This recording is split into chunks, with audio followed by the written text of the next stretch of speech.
Selamat datang di Pojok Santai. Sebelum Anda mendengarkan audiobook ini, kami menginformasikan bahwa channel ini adalah review audio dari buku yang ada di Indonesia. Untuk membaca keseluruhan buku ini, kami menyarankan membeli buku aslinya di toko buku kesayangan Anda, baik offline maupun online. Keberadaan channel ini dimaksudkan untuk membantu Anda mendapatkan pengetahuan dari buku-buku kesayangan Anda. Jangan lupa untuk subscribe, like, dan komen. Selamat datang di Pojok Santai, channel khusus yang membahas komik dan novel dengan cara asik. Pertarungan Wiro Sableng alias pendekar Kapak Maut Naga Geni 212 melawan Hulu Balang Istana Darah kian memanas. Siapakah yang akan menang?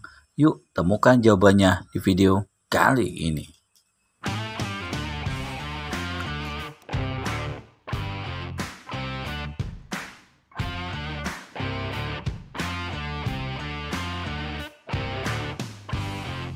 Pukulan dinding angin berhembus tindih-menindih yang dilepaskan pendekar 212 untuk sesaat berhasil membendung serangan yang aneh berbahaya itu.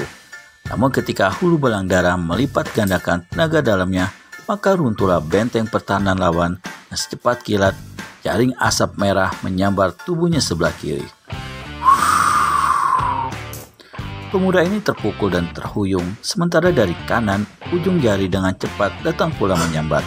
Tentu saja, Wiro tak mau mendapat hantaman kedua kali, karena hantaman pada tubuh sebelah kiri telah membuat bagian tubuh di sebelah situ menjadi kaku tak bisa digerakkan. Didahului oleh siulan nyaring Wiro, Wiro hantamkan tangan kanannya ke arah jaring. Sinar putih menyilaukan berkelebat. Di belakang sana, Hulu Balang Darah ke-1 terdengar keluarkan suara seruan tertahan. Pukulan sinar matahari yang dikeluarkan Wiro bukan saja menghancur leburkan jaring maut yang amat diandalkannya, tapi hampir saja menghantam lengannya jika dia tidak buru-buru menghindar. Wiro kirimkan pukulan tangan kiri sebagai susulan, namun saat itu Hulu Balang Darah telah lenyap dari tempatnya, lenyap bersama dengan musnahnya jaring asap aneh tadi. Wiro kertakkan rahang tanda geram. Dia kemudian ingat pada gadis baju merah yang tadi terguling-guling akibat angin pukulan. Cepat-cepat dia menuju ke pematang sawah. Namun, untuk sesaat langkahnya terhenti karena saat itu dilihatnya dua sosok benda hitam terhampar di tengah jalan. Ketika diteliti, ternyata adalah dua ekor kuda.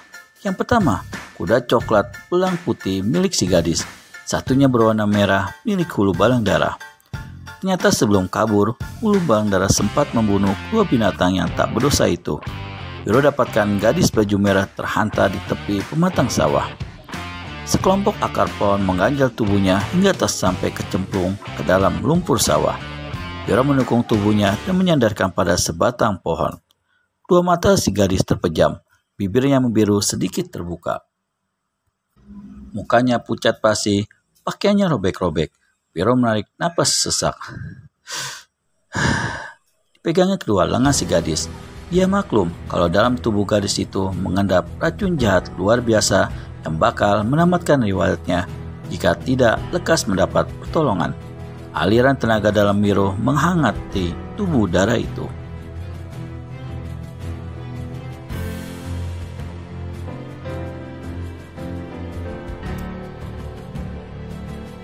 Namun kemudian dirasakan oleh si pemuda itu bagaimana racun yang mengendap dalam tubuh si gadis memusnahkan hawa hangat itu, dan walau bagaimanapun dicoba untuk mengimbanginya tetap saja gagal. Wiro ingat pada Kapak Maut Naga Geni 212 yang tidak mempan segala macam racun.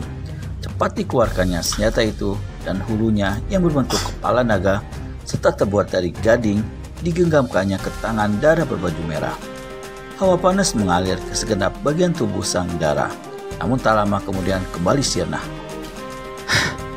Ini jahat luar biasa, kata Wiro, dan menjadi bingung bagaimana caranya menyelamatkan jiwa gadis itu. Tiba-tiba didengar si gadis menggerang. Di antara arangan itu keluar ucapan terpatah-patah. Guru, murid memohon maaf dan direlakan. Mungkin kita tak bisa bertemu lagi. Wiro ingat pada beberapa butir obat yang dibawanya. Cepat-cepat, benda itu dikeluarkannya dan dimasukkannya ke dalam mulut si gadis. Gadis baju merah terkejut dan hendak menyemburkan obat itu. Jangan buang, telan, kata Wiro. Mungkin obatku itu bisa menolong. Si gadis coba membuka kedua matanya, tetapi tak mampu. Telanlah cepat, siapa tahu bisa menolong. Dengan obat masih dalam mulut, si Dara bertanya. Kau siapa yang hendak menolongku? Jangan habiskan waktu dengan segala pertanyaan tak berguna. Telan obat itu cepat. Sang Dara agak meragu sesaat lalu gelengkan kepalanya. Percuma, desisnya. Percuma atau tidak, telan dulu, ujar Wiro. Akhirnya, si gadis menelan obat itu dan sesaat kemudian dia berkata lagi. Tak ada guna, percuma saja. Racun yang mengindap di tubuhku adalah racun wajah biru. Hanya 2 orang yang bisa menyelamatkanku. Tapi tak mungkin. Siapa kedua orang itu? Wiro mengulangi pertanyaannya. Warana Wikualit, bisik si gadis. Siapa dan di mana tempatnya? Orangnya manusia muka merah yang tadi menyemburkan racun itu padaku. Wiro gigit bibir. Tentu saja manusia terkutuk itu tak bakal mau memberi pertolongan. Yang satunya lagi, tanya Wiro kemudian. Guruku sendiri. Di mana beliau sekarang? Sang Dara tarik napas sesak. Tak mungkin, katanya perlahan.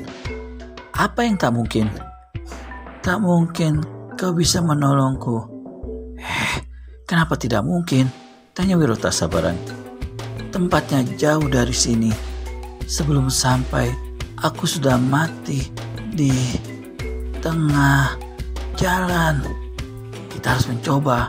Katakan di mana tempat gurumu. Wiro mendesak. Danau Jembangan, menerangkan si gadis. Wajahnya semakin pucat. Tiba-tiba mulutnya membuka lebar. Sikapnya seperti orang memuntah, tapi yang keluar dari mulutnya adalah satu teriakan yang mengerikan. Tubuhnya kemudian miring ke kanan dan hampir roboh ke tanah jika tidak lekas dipegang oleh Wiro. Pemuda ini terkejut, menyangka si gadis sudah menemui ajal. Tapi ketika diperiksa, ternyata cuma pingsan. Danau Jembangan memang jauh dari situ. Orang biasa dengan menunggang kuda setengah hari baru akan sampai ke situ. Namun Wiro tidak khawatir. Dengan mengandalkan ilmu lari 1000 kaki, dia yakin bisa sampai ke sana paling lama tempo 4 jam. Karenanya, tanpa membuang waktu lagi, murid Sinto Gendang ini segera memanggul tubuh si gadis dan meninggalkan tempat itu menuju ke utara. Dalam perjalanan menuju Danau Jembangan itulah Wiro melewati kampung Warnasari. Dengan perut kosong dan tubuh letih, dia memutuskan untuk mampir ke kedai Ki Sepuh Bawean. Dan justru pada saat itu tengah didatangi oleh gerombolan Ronggo Karapan hingga terjadi pertempuran yang membawa korban jiwa. Danau Jembangan terletak di satu dataran rendah yang dikelilingi oleh hutan bakau. Di bagian timur danau ada sebuah rakit dari rotan-rotan besar. Di atas rakit ini berdiri sebuah bangunan tinggi macam menara yang keseluruhannya juga terbuat dari rotan. Dengan tubuh basah mandi keringat serta napas memburu, Wiro Sableng datang berlari dari jurusan barat. Pada saat itu, di atasnya terdengar suara pekik aneh. Suara pekik apa gerangan yang telah didengar Wiro Sableng alias pendekar Kapak Maut Negegeni 212? Temukan jawabannya di video selanjutnya hanya di channel Pojok Santai. Segera subscribe dan tekan tombol lonceng untuk mendapat notifikasi video terbaru dari kami. Terima kasih dan sampai bertemu kembali.